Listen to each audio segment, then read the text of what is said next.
Hola, bienvenidos al día 134. ¿Cómo afrontar las situaciones desesperadas? No creo que haya muchos lugares en el mundo donde Alfa tenga lugar con el sonido de disparos y misiles volando de fondo, pero para nosotros el mensaje es simple. Se trata de la esperanza, la luz y un futuro, porque se trata de Jesús. Esto es lo que el canónigo Andrew White, párroco de la iglesia de San Jorge en Bagdad, me escribió en una carta al describir su curso Alfa. Ellos estaban pasando por una situación dura. La iglesia había sido bombardeada más de una vez. Muchas personas en su congregación habían sido asesinadas y algunos de los líderes habían sido secuestrados. Para algunos, profesar la fe en Jesús significa la muerte casi segura. Pero aún en las duras pruebas, Andrew White puede decir que Jesús trae esperanza, luz y futuro. En los Salmos, David habla de duras pruebas. Hay momentos en la vida en los que todo parece ir mal. Quizá incluso puede que ahora estés afrontando una situación dura. Puede ser tu salud o un duelo, el fin de una relación, problemas de trabajo, dificultades en la familia, apuros financieros o una combinación de todas estas circunstancias. Incluso en los momentos de desesperación puedes encontrar las tres grandes virtudes: la fe, la esperanza y el amor. Salmos 60 del 1 al 4 dice lo siguiente: Oh Dios, tú nos has rechazado y has abierto brecha en nuestras filas. Te has enojado con nosotros. Restáuranos ahora. Has sacudido la tierra, la has resquebrajado. Repara sus grietas, porque se desmorona. Has sometido a tu pueblo a duras pruebas. Nos diste a beber un vino embriagador. Diste la señal de retirada a los que te temen, para que puedan escapar de los arqueros. Esperanza a pesar de la aparente derrota. A veces parece que el pueblo de Dios está siendo derrotado. Si bien hay un gran avivamiento en muchas partes del mundo, como en Asia, en Europa Occidental, la asistencia a la iglesia está en declive y las iglesias se cierran. Y allí la moral cristiana ya no se considera importante. Hay momentos duros en la historia del pueblo de Dios. Este salmo es un lamento nacional después de ser conquistados por sus enemigos. El pueblo de Dios se sintió rechazado. David exclama: Has sometido a tu pueblo a duras pruebas. Utiliza la imagen de un terremoto para describir la desesperación y la incertidumbre que enfrentaron. Has sacudido la tierra, la has resquebrajado. Repara sus grietas porque se desmorona. Esta misma imagen se utiliza hoy para describir la agitación en todas las esferas de la vida.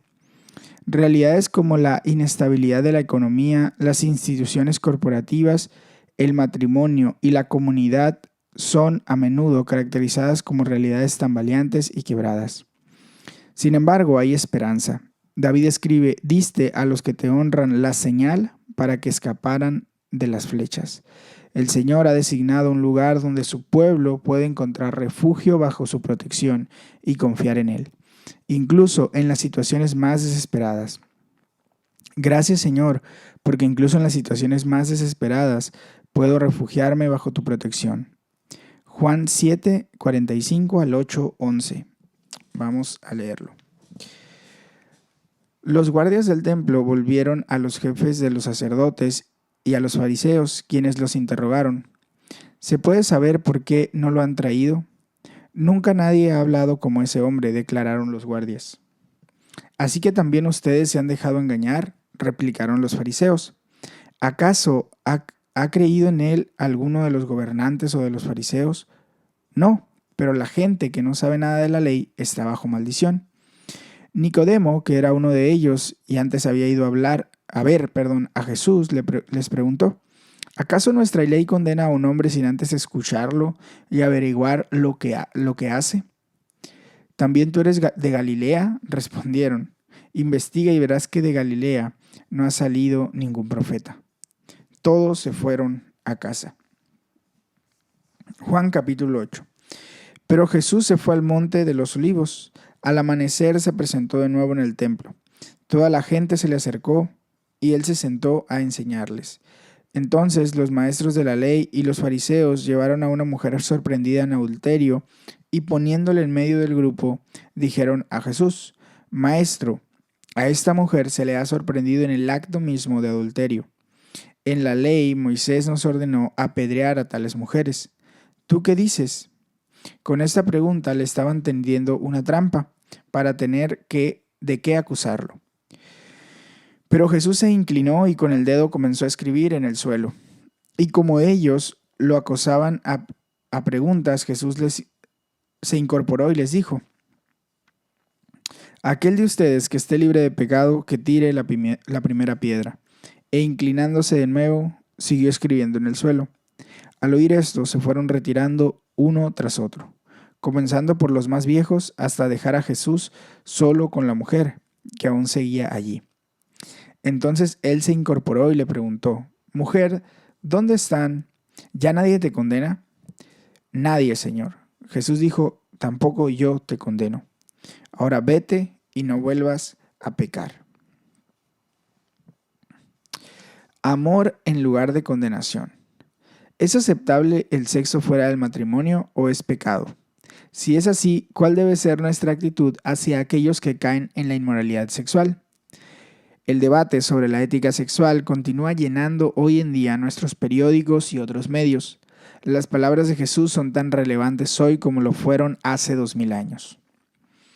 Las palabras de Jesús fueron las palabras más grandiosas jamás pronunciadas, la clase de palabras que esperarías que Dios pronunciara.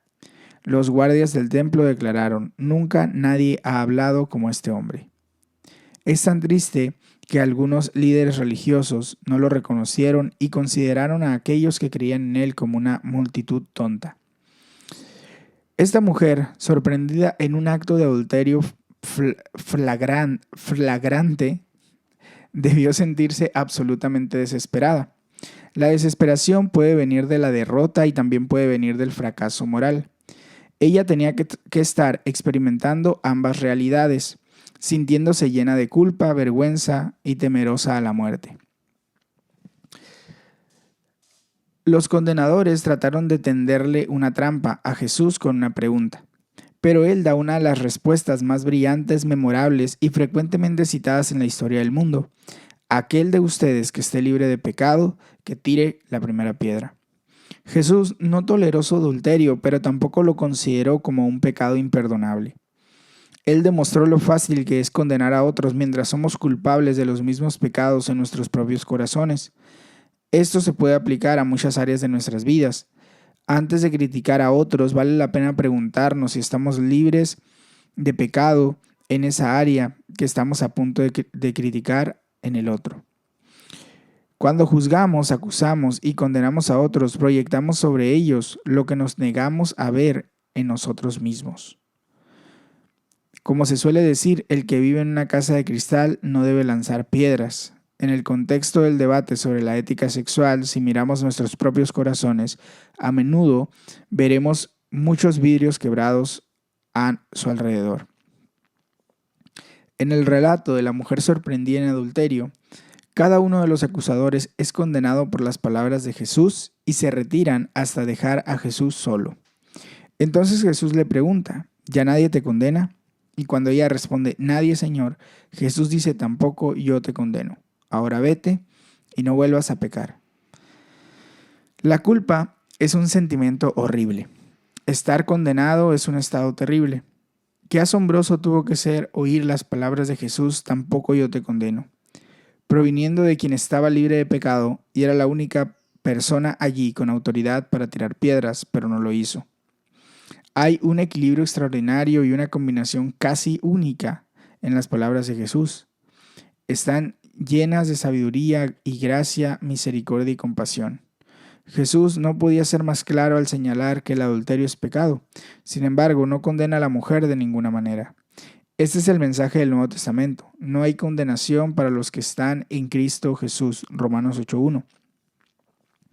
Como resultado de la muerte de Jesús en la cruz por nosotros, tú y yo somos totalmente perdonados. no importa lo bajo que hayamos caído. Sin embargo, esta no es una razón para seguir pecando. Jesús no perdona su pecado. Él la exhorta, no vuelvas a pecar. Jesús no nos condena, pero te pide, como lo hizo con la mujer, que no vuelvas a pecar. Las palabras de Jesús, como siempre, están motivadas por su amor y su compasión. Estamos llamados a seguir su ejemplo. Es fácil caer en uno de los dos extremos opuestos, ya sea que condenemos a las personas o seamos indulgentes con el pecado. El amor no condena ni es condescendiente con el pecado, porque el pecado conduce a que las personas se lastimen. Si amamos como Jesús, ni condonaremos el pecado ni condenaremos a la gente, sino que desafiaremos amorosamente, incluyéndonos a nosotros mismos, para dejar atrás el pecado. La palabra griega para perdonar también significa liberar.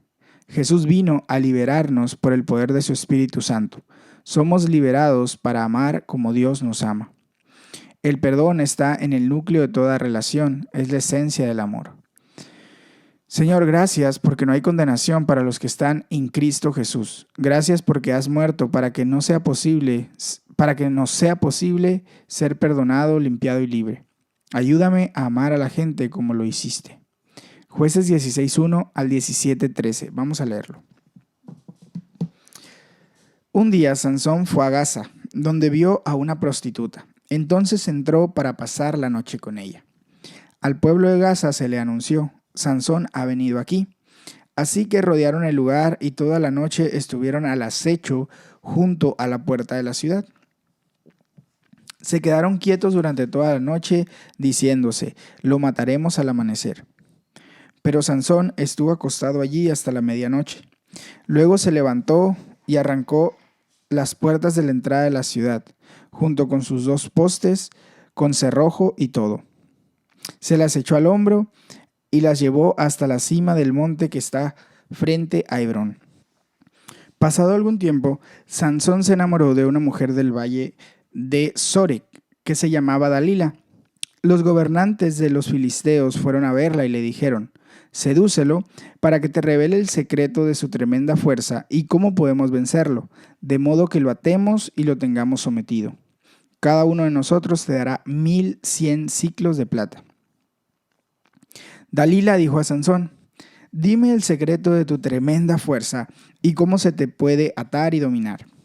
Sansón respondió: si se me ata con 7 cuerdas de arco que todavía no estén secas, me debilitaré y seré como cualquier otro hombre.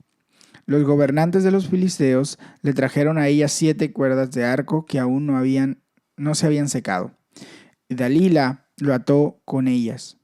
Estando unos hombres al acecho en el cuarto, ella gritó: Sansón, los filisteos se lanzan sobre ti. Pero él rompió las cuerdas como quien rompe un pedazo de cuerda chamuscada, de modo que no se descubrió el secreto de su fuerza. Dalila dijo a Sansón: te burlaste de mí, me dijiste mentiras. Vamos, dime cómo se te puede atar. Si se me ata firmemente con sogas nuevas, sin usar, dijo él, me debilitaré y seré como cualquier otro hombre. Mientras algunos filisteos estaban al acecho en el cuarto, Dalila tomó sogas nuevas, lo ató y luego gritó: Sansón, los filisteos se lanzan sobre ti. Pero él rompió las sogas que ataban sus brazos como quien rompe un hilo.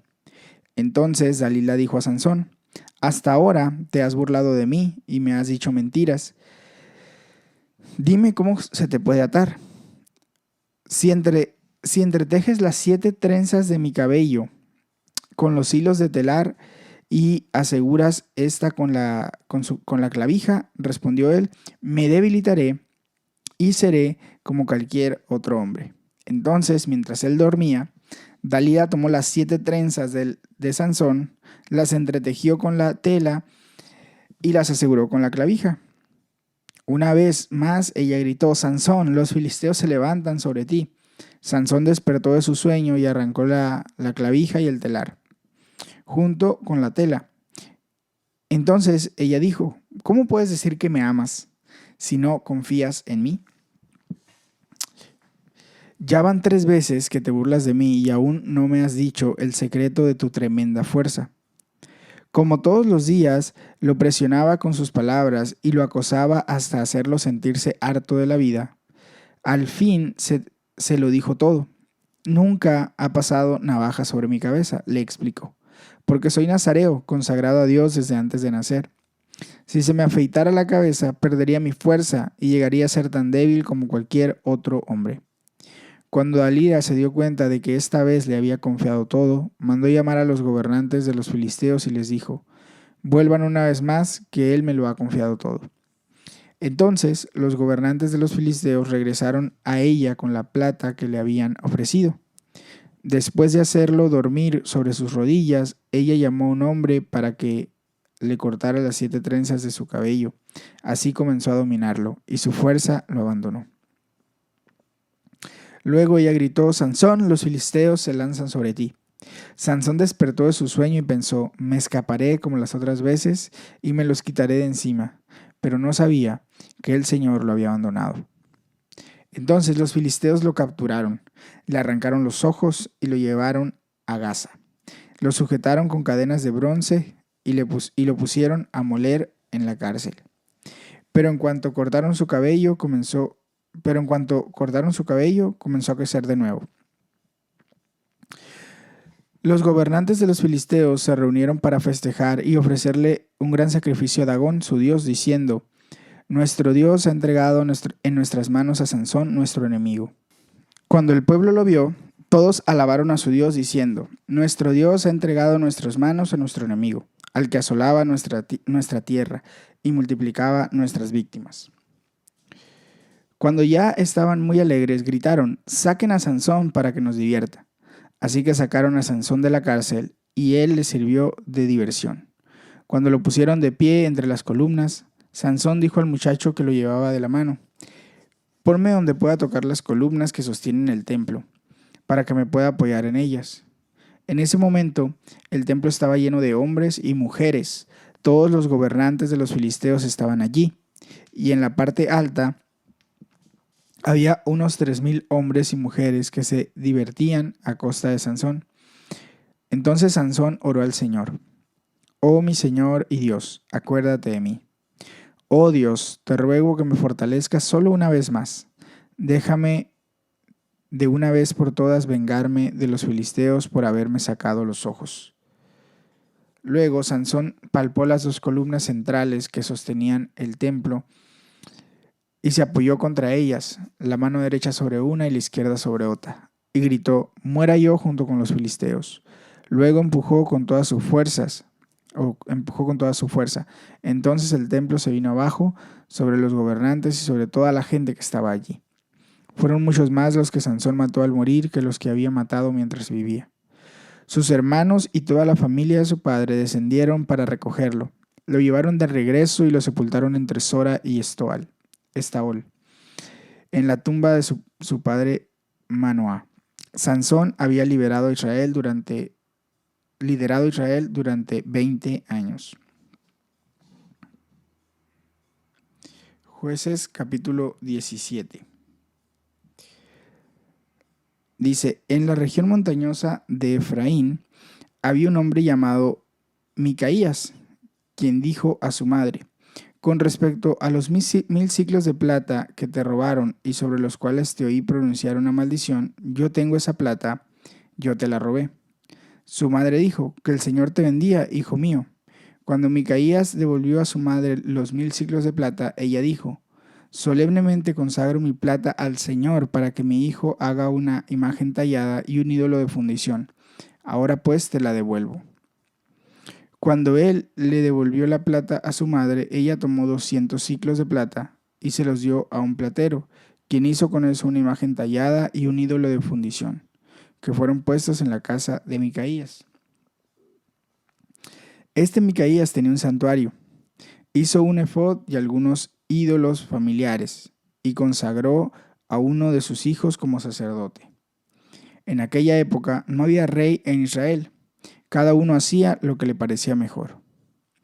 Un joven levita que vivía como extranjero en Belén de Judá Salió de aquella ciudad en busca de algún otro lugar donde vivir. En el curso de su viaje llegó a la casa de Micaías en la región montañosa de Efraín. ¿De dónde vienes?, preguntó Micaías. Soy levita de Belén de Judá, contestó él, y estoy buscando un lugar donde vivir. Vive conmigo, le propuso Micaías, y sé mi padre y sacerdote. Yo te daré 10 siclos de plata al año, además de ropa y comida. El joven levita aceptó quedarse a vivir con él y fue para Micaías como uno de sus hijos. Luego Micaías invistió al levita y así el joven se convirtió en su sacerdote y vivió en su casa. Y Micaías dijo: ahora sé que el Señor me hará prosperar porque tengo a un levita como sacerdote. Dice el comentario: fe en medio del caos. Aquellos fueron momentos desesperados. Hay un estribillo que recorre el libro de Jueces. En aquella época no había rey en Israel, cada uno hacía lo que le parecía mejor. Aquel fue un tiempo de caos. En aquellos tiempos desesperados, Dios suscitó jueces como Sansón, quien gobernó Israel durante 20 años. Fue uno de los héroes de la fe. Dios lo usó poderosamente al ser ungido por el Espíritu Santo. Sin embargo, también tenía una debilidad que lo condujo a la inmoralidad, dormir con una prostituta, y al engaño. Con el tiempo, sobrepasó el límite de paciencia de Dios a causa de su desobediencia y el Señor lo había abandonado. Sansón recibió una fuerza extraordinaria de Dios que estaba directamente relacionada con su obediencia. Dios le había dicho que no se cortara el cabello y que mientras lo obedeciera tendría una fuerza sobrenatural. Por muy grande que sea una persona de Dios, es vital recordar que la fuerza proviene únicamente de Él. Jesús señaló: separados de mí, no pueden hacer ustedes nada. Nunca confíes en victorias del pasado, sino en Dios quien te las dio, sino en el Dios que te las dio. Después de la tentación persistente, Sansón cedió y le confió a Dalila el secreto de su fortaleza, por más que le fuera obvio que ella se aprovecharía. Dalila cortó su pelo y su fuerza desapareció. No solo la sociedad era caótica, sino que también Sansón llevó a un punto de desesperación total su propia vida. Estaba cautivo, ciego, y sus captores estaban a punto de exhibirlo como diversión. En medio de su desesperación, Sansón oró al Señor: oh soberano Señor, acuérdate de mí. Oh Dios, te ruego que me fortalezcas solo una vez más. Y Dios oyó su oración de fe. Incluso después de todos sus fracasos, Dios aún respondía al clamor de Sansón. No importa cuál sea la situación ni lo que hayas hecho, nunca es demasiado tarde para volver a Dios. Señor, gracias porque puedo encontrar refugio en tu presencia y siempre escuchas mis gritos desesperados en petición de ayuda. Señor, ayúdame. Pipa añade sobre Jueces 16:1 al 17:13. Sansón fue un líder extraordinario. Era como Hulk, el hombre increíble, pero con un mal gusto por las mujeres. Se enamoró de Dalila, que era una mujer sin corazón. Estaba dispuesta a traicionar al hombre que la amaba. ¿Por qué le contó su secreto después de que ella ya lo había traicionado 3 veces? Seguramente tenía que saber que no podía confiar en ella. Era tan fuerte físicamente, pero tan débil cuando se trataba de mujeres. No ha sido el único gran líder que ha caído por causa de una mujer. Bien, hasta aquí llega la lectura del día de hoy. Espero que este devocional sea de edificación para tu vida. Recuerda que puedes tomar un tiempo para orar y meditar de manera personal. También te pido de favor que compartas este material, estos devocionales, con alguien que creas que puede ser de bendición. El Señor te bendiga.